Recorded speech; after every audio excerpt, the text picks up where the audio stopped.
And there is, and this is very significant, a global backing of terrorism, whether it be red or black.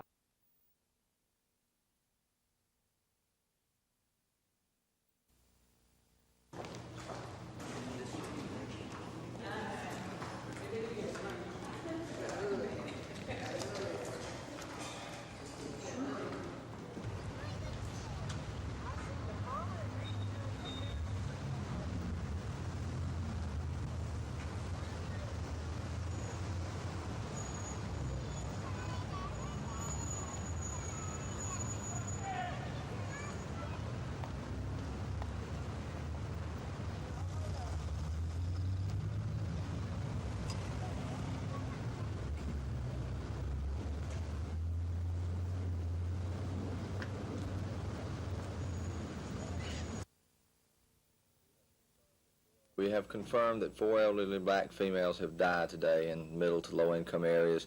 We cannot directly attribute it to the heat, but it appears that that's what it's going to be. Officials are not releasing the names of the women, whose ages range from 60 to 75 years old. Wilson says the women lived in different areas of town, reporting that one death occurred here at the Patterson Apartments on Union Street. The hot weather is taking a toll on area residents. Officials say the death of a Montgomery man earlier this week is also being blamed on the heat. Today's 4 victims raise Montgomery's suspected heat death toll to 6. Officials say at least one other woman has been hospitalized due to the heat, and paramedics are seeing a drastic increase in the amount of heat-related calls. So our paramedics calls have increased probably 75% over the past week. Just today and yesterday, we've had 21 calls with 2 fatalities relating to heat. Officials say everyone should take this heat wave seriously, especially elderly residents. Limit your activity, drink plenty of liquids, and keep an eye on older relatives that are living alone. Carrie Gordon, WSFA TV News. For wise use of the tax dollars. And if a number of you would join me in joining the Taxpayers Defense Fund and joining the other private... There's no mandatory requirement for the prosecutor to take action, civil or criminal, to recover the money, and there's no reporting back to the examiners of public accounts so that they may know which officials repay the money and which do not. And you're saying that very few district attorneys or attorney generals ever choose to prosecute? That appears to be the situation.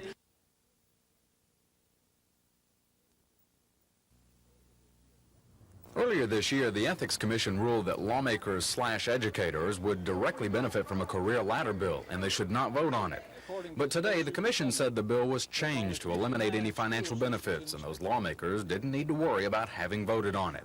I think that there has been a factual change made in the legislation on the floor of the House that is not reflected in your opinion. Teacher lobbyist Paul Hubbard convinced the commission there was no money involved in the pay plan right now, but Commission Chairman William Lovin wants to look out for the future. He wants the commission to vote next month not to allow teacher legislators to vote on future teacher pay raises. But Commission Attorney Rosa Davis says she can't find legal precedent to back him up. The problem is that a teacher pay raise benefits 68,000 teachers statewide, too big of a group to imply that the lawmakers were simply trying to benefit themselves. Also today, Montgomery Attorney Jim Ziegler lost his latest shot at the legislature. He was concerned about 75 lawmakers' recent trip to Gulf Shores. The question is here whether legislators are to be put in a separate category apart from all public officials, because other public officials have been prohibited from accepting expenses twice from 2 different entities for the same event.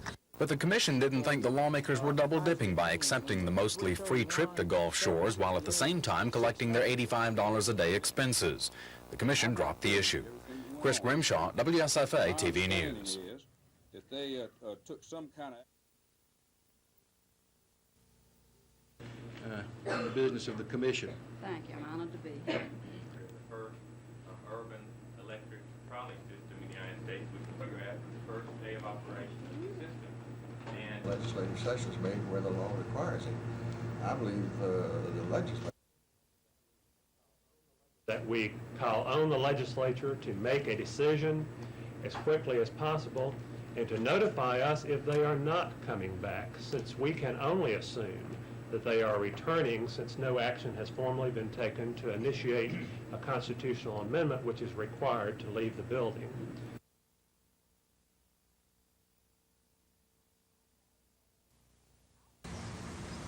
Outside, the Capitol looks good, thanks to restoration work done between 1978 and 80. But inside, peeling paint and falling plaster are stark reminders that this 134-year-old landmark needs restoration. And in 1981, Alabama voters approved the use of $12 million to pay for it. But currently, that money is not being used to restore the Capitol. Instead, commissioners say it's being spent to dig a tunnel to connect the State Highway building with the Capitol. The original plan had called for the legislators to occupy the highway building until the restoration was complete. But now the commissioners believe the legislators may want to set up shop there permanently. The commissioners believe legislators shouldn't abandon the Capitol because they say taxpayers appropriated money for the Capitol and not the highway building. But they want legislators to make a decision, one way or the other. The decision is theirs, it's not ours. And this would clearly place the responsibility of making the decision and any subsequent loss or waste of taxpayers' monies at the place where it should be. Although Oaks says commissioners were assured by the governor's office that Wallace was on their side, Wallace declined to meet with the commissioners today. Lisa Walsh, WSFA TV News. It's open every day but Christmas Day. I'll look at it. When you look at that, one thing came in their first 4-mile run, which we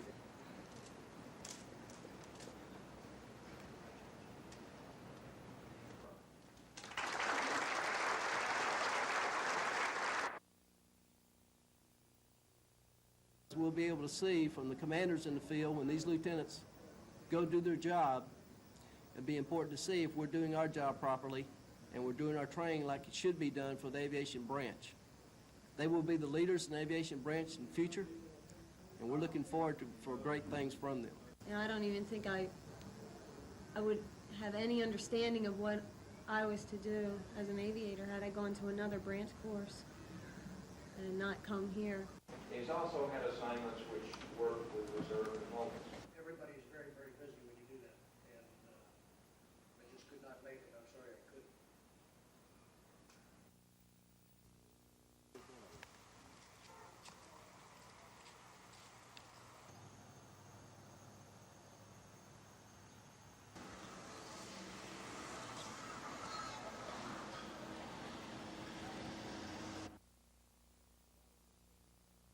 The body of Miss Taylor was found in the bathtub, bound and gagged. She received several puncture wounds that appear to have been made by a sharp instrument. A knife has been recovered and is believed to be the murder weapon. About this, it's so vitally important to get that information. And of course, through crime. Quite a large crowd last night in and around. Children came by and visited directly. Most of our homicides occurred between the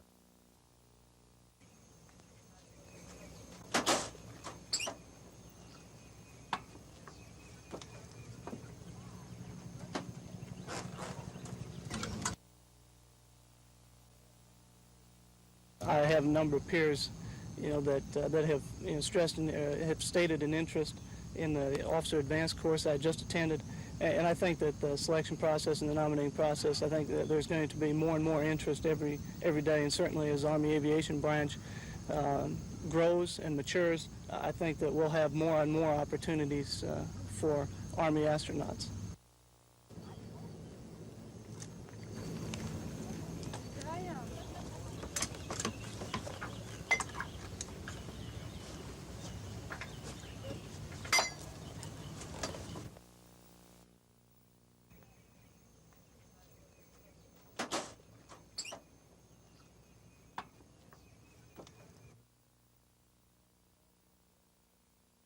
As a young boy, I certainly wanted to be an astronaut. The program was relatively young at that time, but I had kind of put it out of my mind that, again, that's something that seems to happen to somebody else, but never to yourself. but in the recent history, yes, it's always, since I was in college, it's been a dream.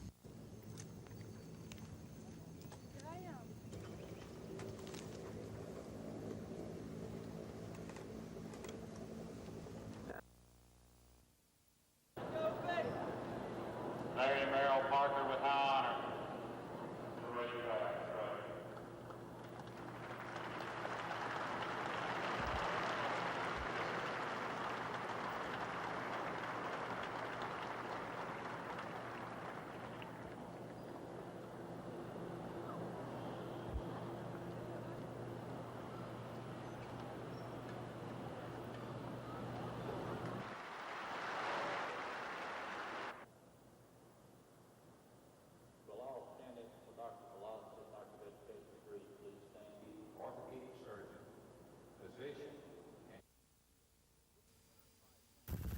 This 305 plant field near Lay Dam in Chilton County was spotted like most from the air.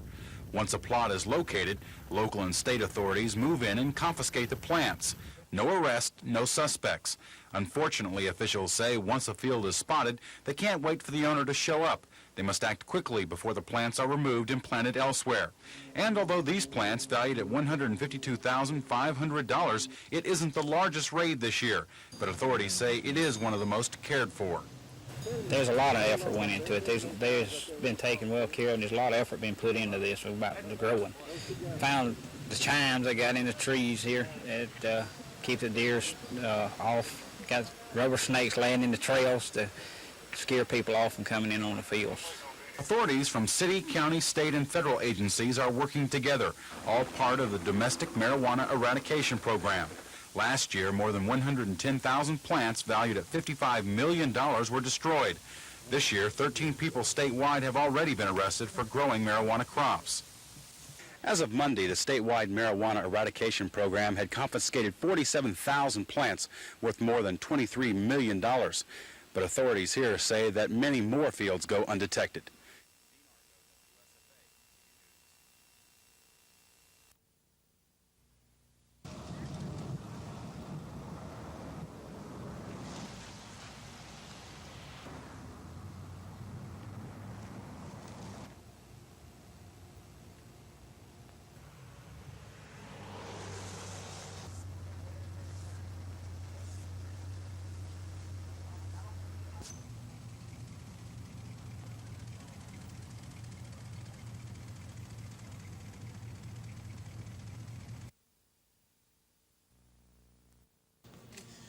Gene Kemplin.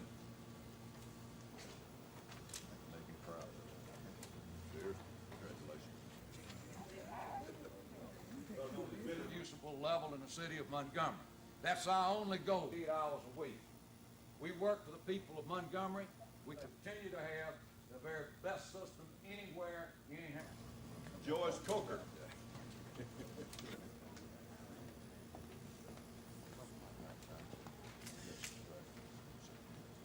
From police officer to sergeant. Happy are those who work for peace. Just one of several Bible verses taught to the future generation of peacemakers. This week, the youngsters learned of peace at home, school, and in the world. They learned their lesson well. Share with other people and be nice to them and try to be friends with them. Just making good friends. Peace means to stop wars and not to fight and kick and hit and push and pull and stuff like that. The children knew peace would not be universal unless they shared the ideal with others. With 5 scriptures nestled inside the balloons, a hot, breezy Friday, plenty of space in Cloverdale Park, and a prayer for peace worldwide. The next easy step, let go.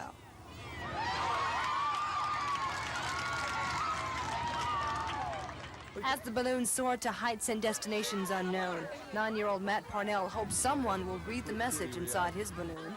I hope they read them and understand about peacemakers, and they can find the verse in the Bible and memorize it and remember it.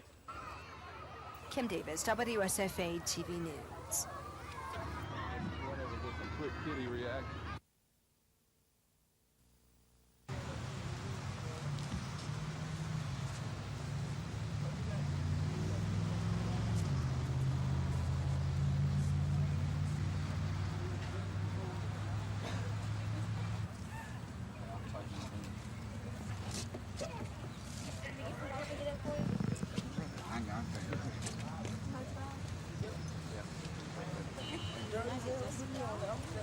Which one? Dirty too wet.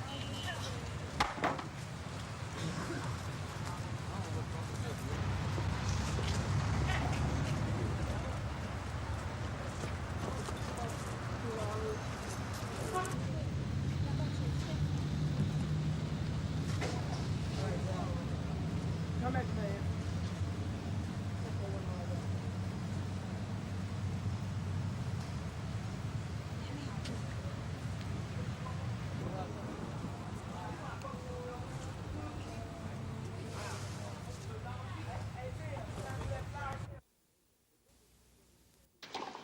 Defending French Open champion Yvonne Lindell breezed through his match with Jimmy Connors today. With the red clay courts of Roland Garros Stadium made even slower by a rain shower, Lindell was in complete control. He took the first set 6-2 from Connors. The rest of the match was more of the same for Connors. He won only 4 games in the last 2 sets. He's now lost all 4 of his career semifinal matches in the French Open. Lindell, the winner today, 6-3, 6-1. Mats Wilander, the French Open champion in 1982, needed only 24 minutes to win his opening set from John McEnroe today, 6-1. The match tightened after that, but McEnroe failed on numerous chances to break service in the second set, which Wilander won 7-5. McEnroe then jumped to a 5-1 lead in the third set before falling apart. Wilander won 6 straight games, and he won the match 6-1, 7-5, 7-5.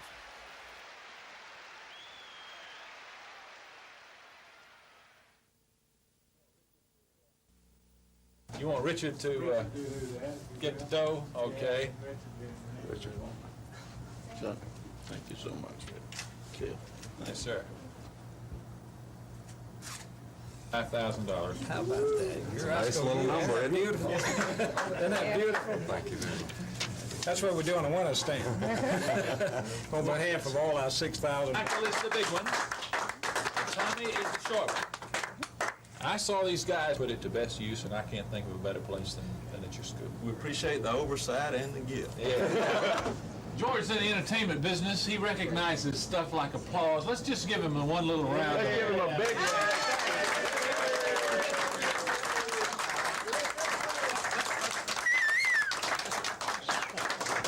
That's a standing ovation. Yeah, we played it just before we played the Stars Made Up. Hey, guy, we love you. Okay. You have a good day. Last night's rain did lower the temperatures, but the storm also brought strong winds and lightning, which tossed trees across streets and lowered power lines.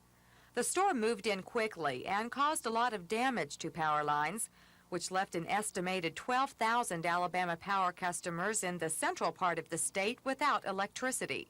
And we worked all night trying to restore service. There's still a few people today that don't have their service restored, but they should be back on by nightfall unless they have to have an electrician or city inspection or something. Allen says he knows no one likes to be without electricity, and today Alabama Power employees were busy trying to restore service to those customers. Allen says with this kind of an intense storm, power outages are something the company just has to deal with, no matter how long it takes to repair the damage. Montgomery firefighters also had a hectic night. Officials say at one point, 10 companies were out responding to calls, and that's unusually busy.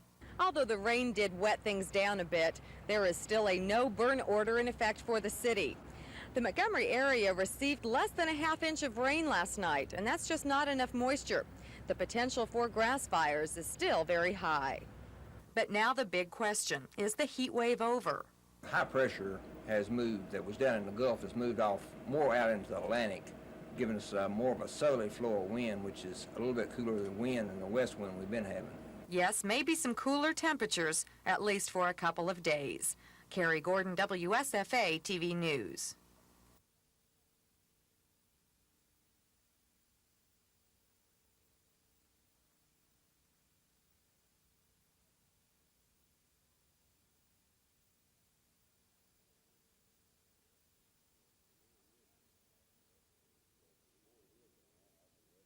For 4 years now, I've been working on the Fort Toulouse project with Congressman Nichols. We had the money in there, and it was supposed to have been passed, and we got it in the Senate one time.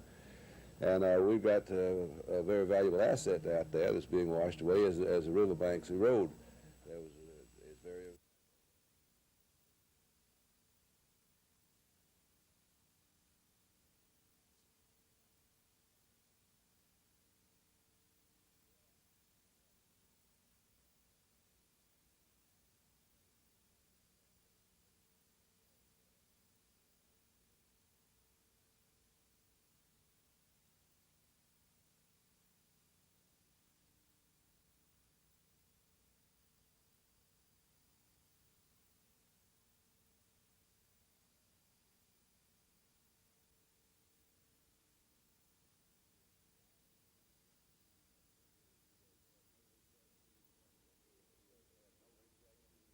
He has had no rejection. He run just a little fever on the 11th day, and after that he has had no problem with the liver. The liver is functioning well, everything is balanced, and just everything is A-OK. And just, you know, another week or two in Dallas, and we hope to have him back in Montgomery.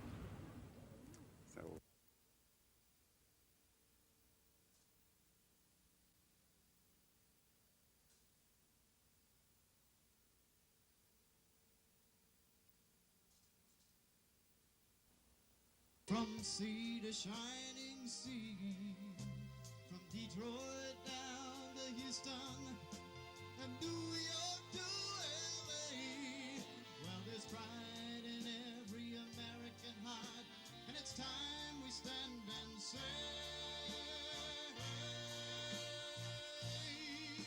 that I'm proud to be an American.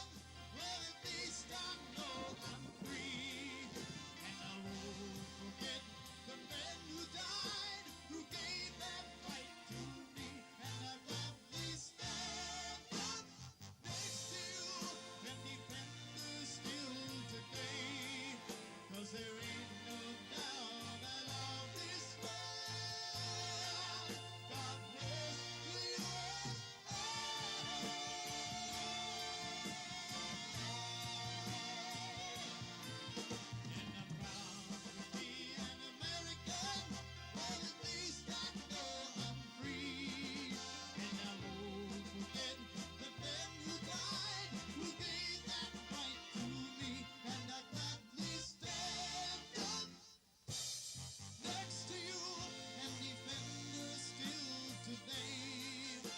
There ain't no doubt I love this land.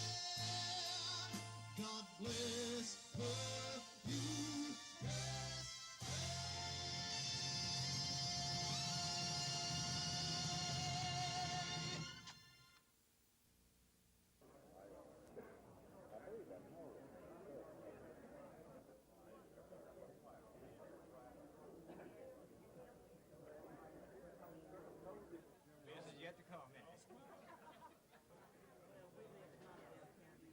We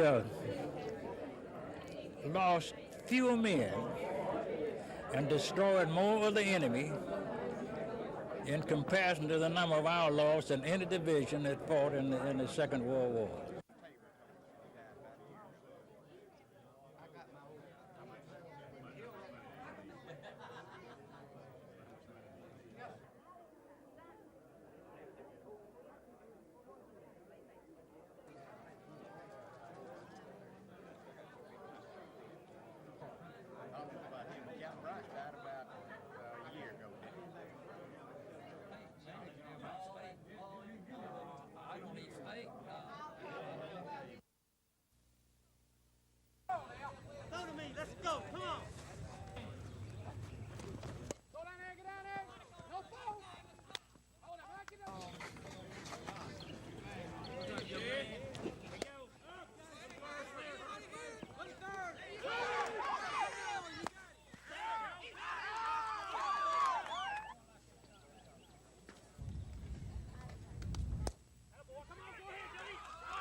There are 279 young women from across Alabama who have come to Huntington College as Girls State delegates.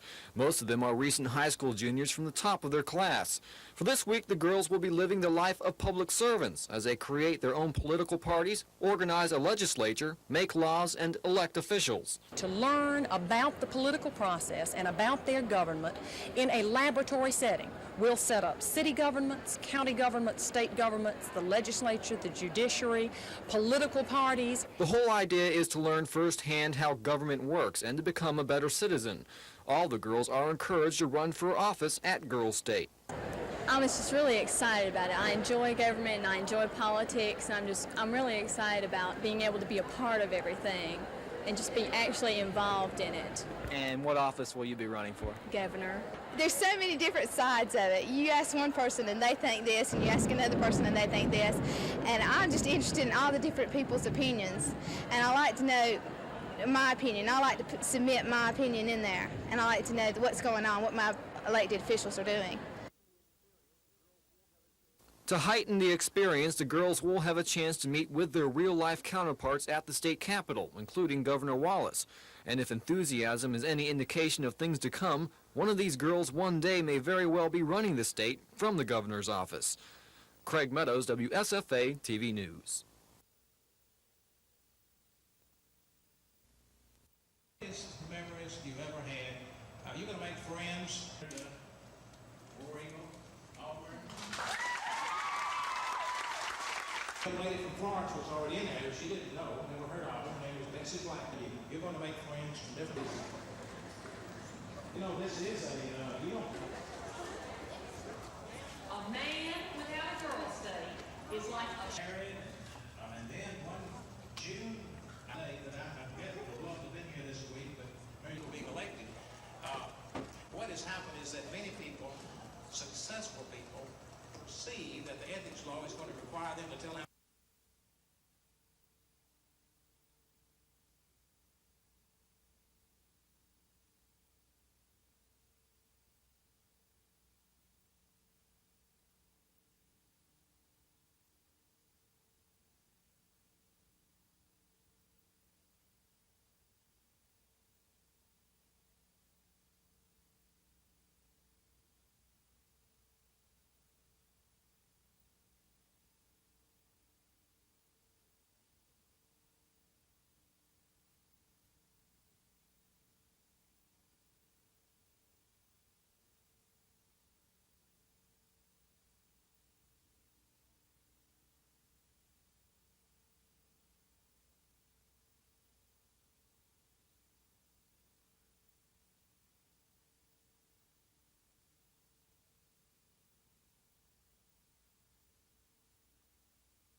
As victim service officer for the victims of crime in Montgomery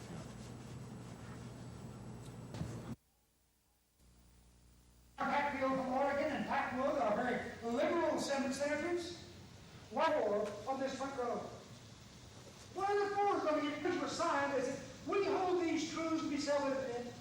First, I would like to say that in America we have a considerable amount of adversarial relationships because we have this seminar is truly about, as we speak to you in the next Declaration of Independence, that they said, we hold these. We feel they're of a young enough and yet old enough, impressionable age where they will understand that the principles that made America great were constitutional government, free enterprise, a belief in values under a supreme being, and we feel that these values are all being eroded. Consequently, we're doing our little bit to educate the young people of Alabama into what made America great. Great story to tell. Do they own a business or something in Selma? No, they're just... Prosecutors say Hooks drove to a secluded area in South Montgomery County with the Berquist couple, luring them to their death. The prosecutors also told the jury that Hooks shot Donald Berquist twice, then turned and shot Laura Berquist. She died several days later at a local hospital. The state also charged that Hooks shot the couple with a .38 caliber pistol that he'd taken from a house of a friend without their knowledge. Prosecutors say Hooks returned the weapon to the home without telling the people he'd shot 2 others with it. Hooks has pleaded not guilty to the murders, and his attorney told the jury that only the 3, the Berkowitz and Hooks, know what occurred last November. The trial is expected to take several days before reaching the jury. This is Norman Lumpkin, WSFA TV News at the Montgomery County Courthouse. The old jail was built in 1938. It no longer houses prisoners. Today it's mainly used for office space by the Sheriff's Department. Whitten believes the building can be renovated for office and storage space. In recent days, he's received 2 petitions from citizens asking the commission to save the jail. The opinion of the people is that we should retain the building. But most commissioners say with the renovation costs estimated at $386,000 2 years ago, the project cannot be afforded at today's prices. And it's a matter of economics. And we're trying to save the taxpayers of Houston County money. Whitten believes while the renovation money may not be there now, it could be one day. I'm still against it. If it's ever demolished, it'll be gone forever. The chairman admits he held off taking bids on the demolition for more than a year, hoping commissioners would change their minds. But the majority is still in favor of tearing down the old jail. Cal Calloway, WSFA TV News, Dothan.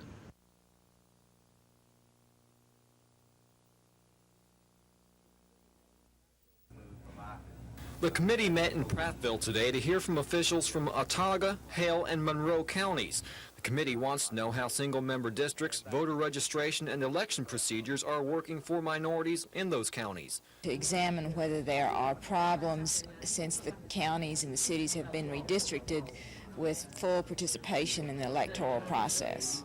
Of particular interest to the committee is whether redistricting has been fair. We're making inquiries about how the decisions were made to draw the district lines in each of the counties, whether the minority community participated in that, in those decisions, and specifically about whether they have had a larger voice in local politics since the counties were districted. Turner says it is too early to draw conclusions from the fact-finding mission. When the information is available, it will be turned over to the U.S. Commission on Civil Rights for them to identify significant civil rights problems or progress. Craig Meadows, WSFA TV News.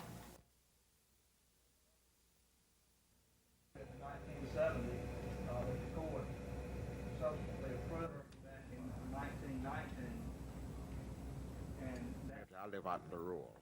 And in that particular community, We're making inquiries about how the decisions were made to draw the district lines in each of the counties, whether the minority community participated in that, in those decisions, and specifically about whether they have had a larger voice in local politics since the counties were districted.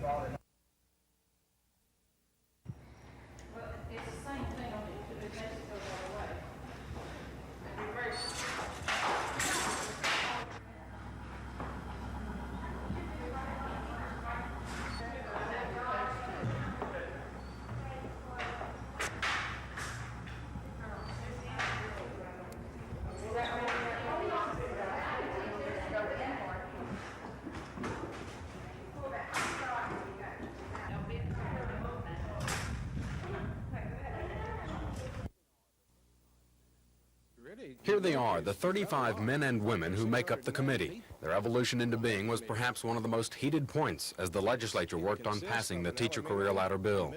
The controversy centered on who this committee would likely be allied with, teachers or school administrators. The final outcome is 18 teachers, the state PTA president, 5 principals, 4 school superintendents, 3 school board members, 2 school administrators, and 2 businessmen. One of the businessmen, AmSouth's chief executive officer, John Woods, will be the chairman. The committee's job is to write the evaluations that will rate each teacher in the public schools. Those ratings will then be used to determine which teachers deserve extra pay that could drive a veteran teacher's salary up to $40,000 a year. Teacher lobbyist Paul Hubbard thinks this reward system is the key to attracting and keeping good teachers. Fewer and fewer bright young people are choosing to go into education. Hopefully, this effort and efforts being made in other states can turn that around. Hopefully, the image of education in our state and throughout the country can be improved through these kinds of efforts. The committee has 1 year to do its job. The evaluations it drafts will be used in the fall of '86. Chris Grimshaw, WSFA TV News.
If the caution had not come out, do you think you could have run down Jeff? No way.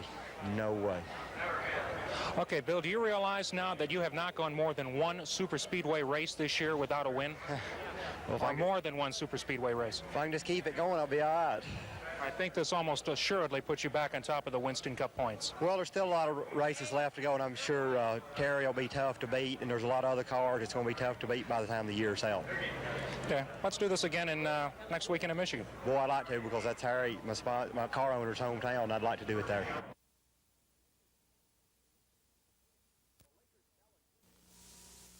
The Lakers' challenge today was to become the first team to beat the Celtics for the championship at Boston Garden. They jumped to the task immediately. Magic Johnson would intercept Kevin McHale's pass, give it to James Worthy, who gave the Lakers a 7-point first-quarter lead. With Kareem Abdul-Jabbar out of the game with early foul trouble, Boston came back behind Larry Bird. He scored 28, but he struggled. The game was tied at least 20 times, 19 times in the first half, 13 times in the second quarter alone, and by halftime it was even at 55 apiece.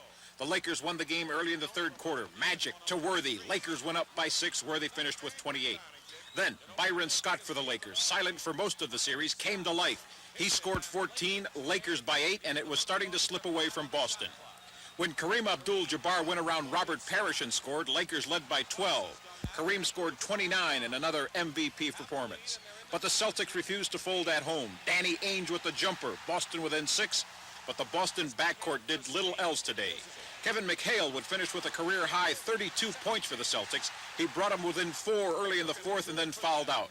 Kurt Rambis took the pass from Magic Johnson, put the Lakers up by 10, and they could taste it. The Celtics never came closer than 6 the rest of the game, as the Lakers win their 3rd world championship in 6 years. 111-100 today. They win the series 4-2 over Boston. We've broken the dynasty. We did it the hard way.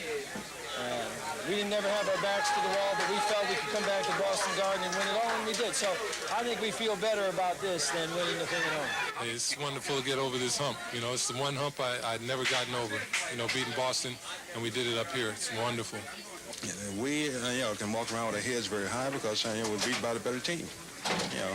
They come here instead of using 2 games to beat us, they beat us in 1.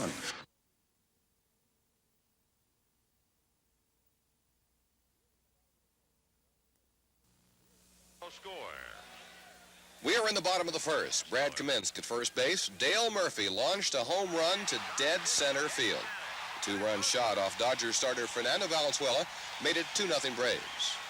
Mike Marshall got 1 run back. Marshall hit a solo home run over the right center field wall in the Dodgers' second. 2-1 Braves. Now Bob Horner's wrist seems to be getting better with each day. Horner hit the ball well this afternoon. Here he doubles in Murphy from first, and Atlanta took a 3-1 lead. Sometimes it's not easy being a major league pitcher. Dale Murphy shatters his bat in a foul ball in the 6th, but the bat heads out at Fernando on the mound. Valenzuela did his number just to get out of the way. Murphy finally got good wood in the ball and singled in Larry Owen from second. Atlanta went out on top 5-1. In the Dodgers' 7th, Dave Anderson hit his 2nd home run of the season. This solo shot made it 5-2 Braves, but Atlanta went on to rout the Dodgers by a final score of 10-3. Jack Gregory, NBC News.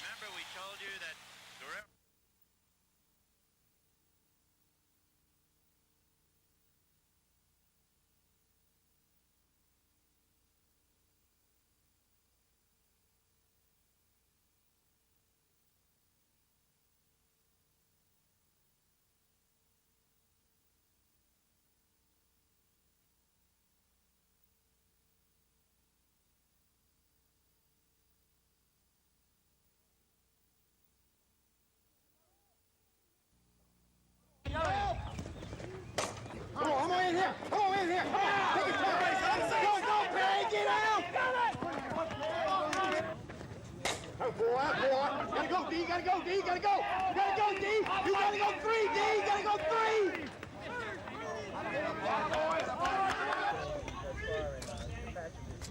Come on, Bruce Feller!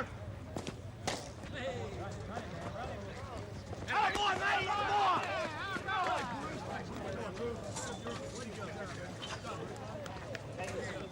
Good job, Tim. Way to go. Good job, Bruce. It goes to Perry, come forward and accept his trophy, most valuable player for this jump. Then the most valuable player give us a run in tonight's tournament, and Bruce, great job, buddy.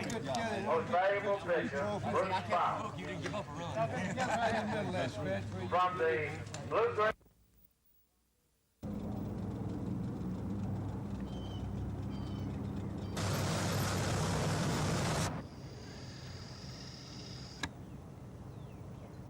And apparently he slipped and fell into the river.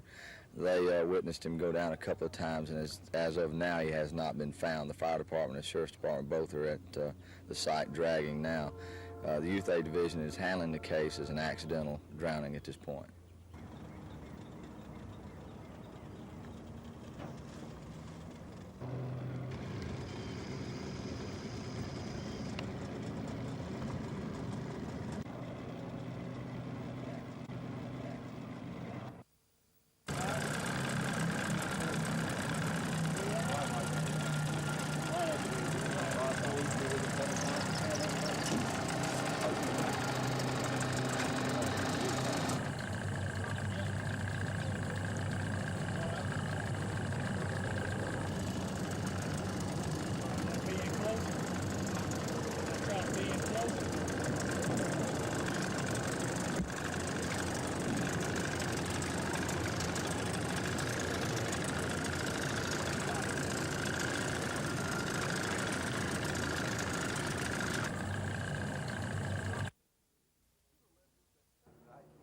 The suit alleges that federal investigators have targeted only black civil rights activists because they're active in efforts to increase black voter registration. The suit further charges that the blacks are indicted while white officials are never investigated for vote fraud. The 9 blacks filing the suit allege that the Justice Department ignored complaints against whites concerning electoral fraud and intimidation.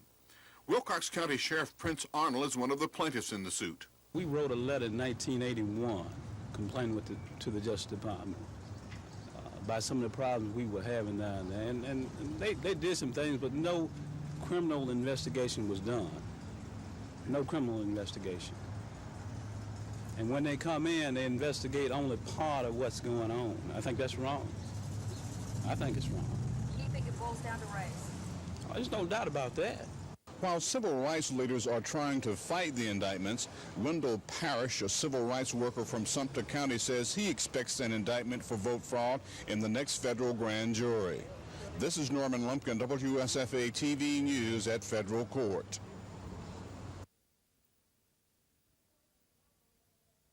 And 14 local FFA advisors. Will Jack Brewer please? Difficult to realize unless we are deserted and lonely. I think the attendance at this 56th convention speaks for itself. We had anticipated around 1,100, and our estimate was a little off. I think that is good. We feel like we have the cream of the crop. We feel like with these young peoples that Alabama and America is in good hands, because one of the main purposes of the FFA organization is for these youngsters to develop leadership, citizenship, and cooperation. Mr. Wes Thompson, Superintendent, Morgan. For President, Jody Brewer, with Senator L. Blue, FFA chapter. Privileges, power, and liberties is here for us. Today, there are 1,500 inmates on death row across the U.S., but only 44 executions have been carried out in the last 18 years. Carnes has a reason for this. The court system, and particularly the federal court system, has made it very difficult, and sometimes it seems virtually impossible to execute anyone, no matter how atrocious his crime, no matter how clear his guilt. Carnes blames inconsistency in Supreme Court decisions, federal court hostility towards the death penalty, and seemingly endless appeals.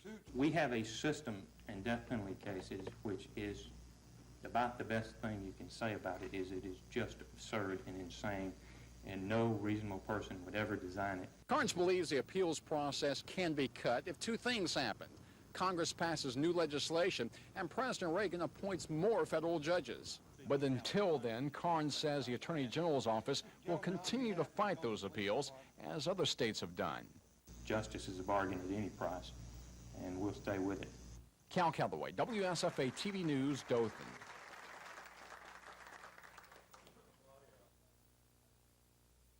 I just wonder if the kids who got in here, maybe that's some of the dry chlorine.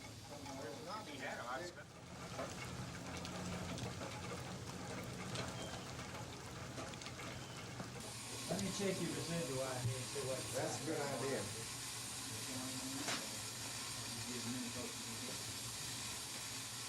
We've tested the water this morning. It's tested just like it always has. We had approximately 70 boys swim yesterday, some of them that we've talked to and you've talked to this morning. There's no problem. I don't know what has happened.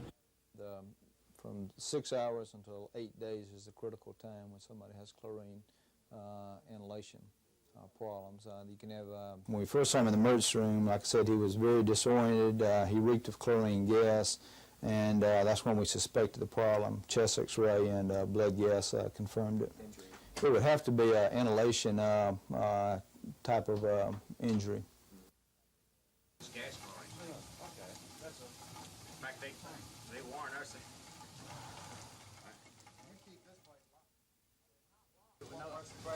I just wonder if the kids who got in here, maybe that's some of the dry chlorine.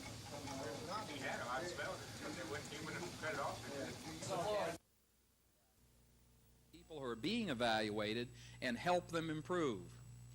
That's not the first purpose. The first purpose is to identify and reward outstanding performance, at least in the Tennessee plan. About 5 weeks, by the time they got done, they used their creativity and wrote a new version. Goes into the computers, and 82 different scores are generated in each of the various... That kind of activity in this state yourself. Secondly, you can go to the literature and in regards to the armchair philosophy, principals' ratings of teachers have been shown through research. In other words, they specify exact behaviors that teachers are expected over about the past 20 years. We know many things about what effective teachers do in the classroom.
I just wonder if the kids who got in here maybe messed with some of the dry chlorine.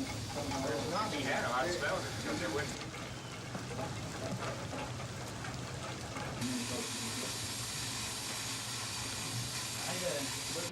From 6 hours until 8 days is the critical time when somebody has chlorine. He stated that he had been swimming at the boys' club pool and got in some chlorine, and did not know any more specifics than that. Evidently got confused, went home, was found by a neighbor to be confused, coughing up copious amounts of secretions, and they took him to the emergency room.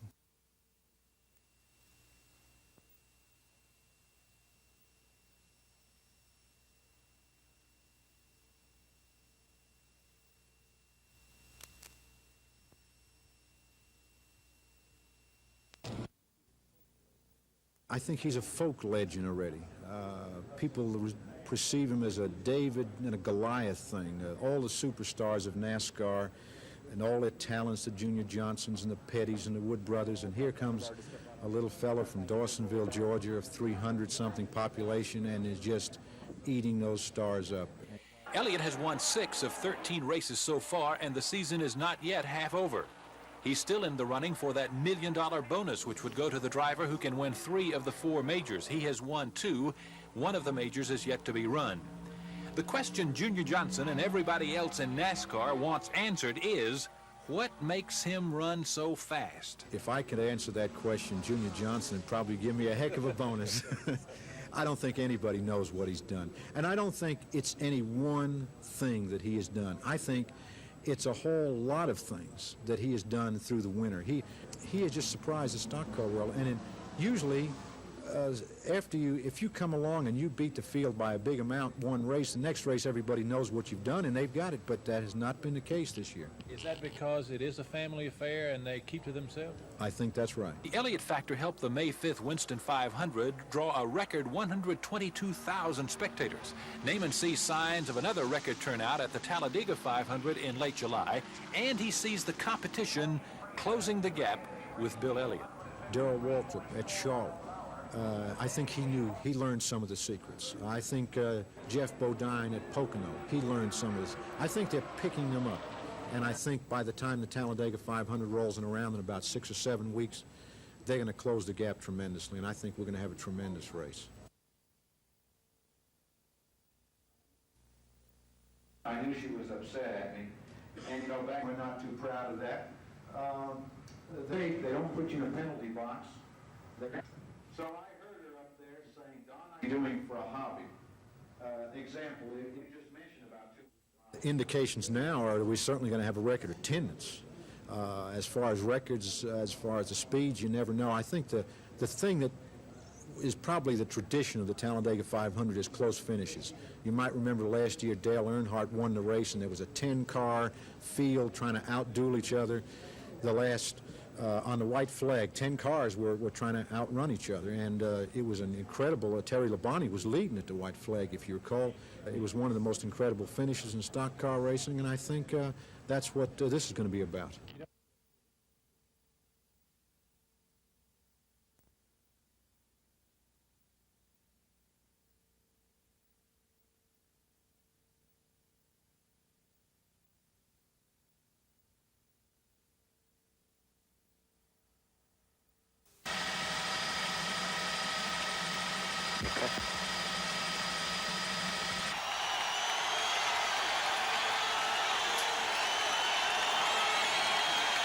We didn't stop working, we didn't stop fighting, and we came through with what we all wanted, that world championship.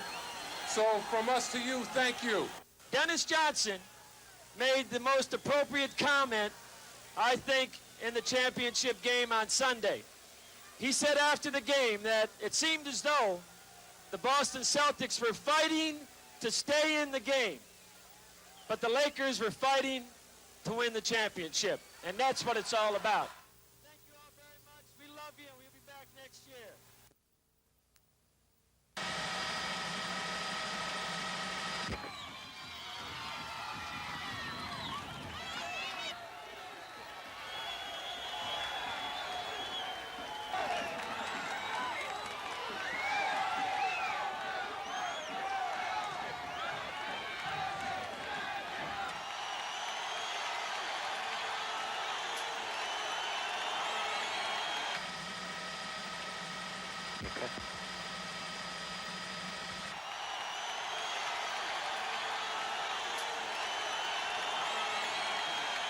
We didn't stop working, we didn't stop fighting, and we came through with what we all wanted, that world championship.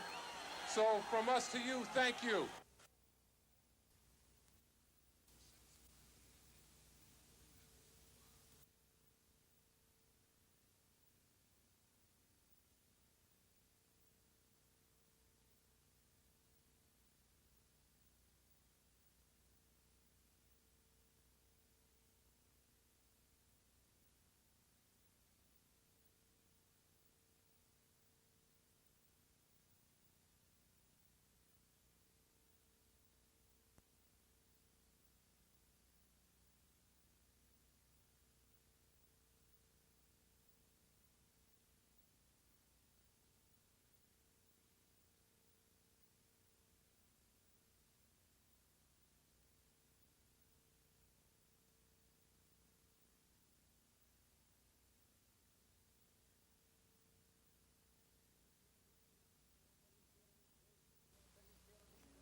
Second quarter, New Jersey in red leading 10-0.